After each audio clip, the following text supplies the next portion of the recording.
Wiper leader Kalonzo Musyoka now says the opposition is ready to count and protect its votes across all the polling stations in the country. This follows the nomination of the IEBC chairperson Erastus Edung Ethekon and 6 commissioners by President William Ruto without consulting or concurring with the opposition. Kalonzo says the opposition will not let the controversial nominations go easy, promising a fight. However, Kalonzo maintains that President Ruto must go, regardless of who sits in the electoral body. At the same time, the same message was repeated at a separate funeral where MPs allied to Kalonzo and former DP Rigathi Gachagua danced to the 2027 political tunes. Ibrahim Karanja begins our broadcast tonight. The burial of Kariobangi North MCA Joel Munuve in Mwingi was turned into a national stage for discontentment against President William Ruto's nominations to the Independent Electoral and Boundaries Commission, IEBC. Opposition leader Kalonzo Musyoka sharpening his criticism of the names which were nominated without consultation and concurrence. Huwezi kuwa wewe ni mchezaji na unachagua wewe referee yako. Haiwezekani.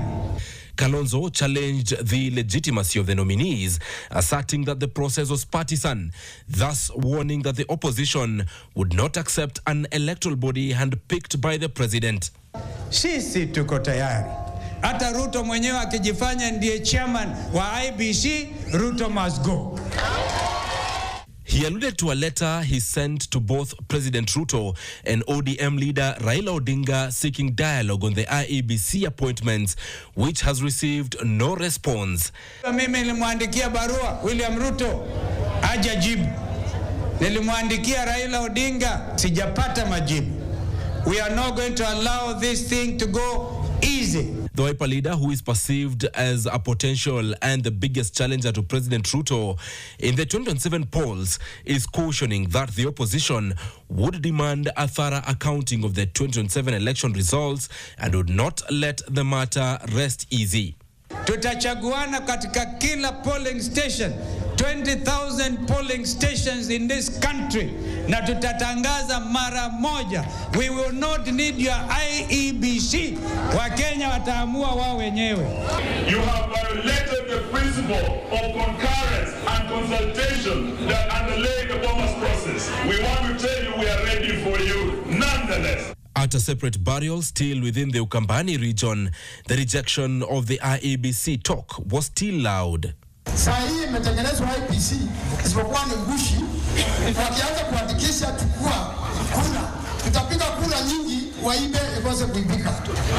It does not matter, Mr. President, even if you appoint yourself as the chair of IEBC, Kenyans are tired. In 2027, asubuhi tumesema kitu moja, RMG, Ruto must.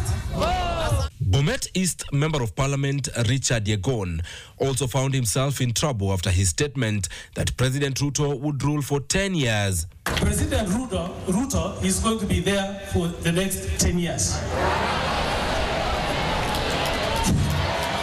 I'm saying so. I have the right to say something, and I have to pass the message.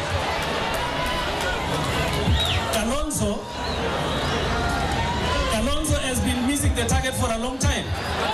With the burials held in Kalonzo's home turf, the 2027 politics played out, with DAP-K leader Wamalwa calling on ODM leader Raila Odinga to throw his weight behind Kalonzo at the burial in Mwingi.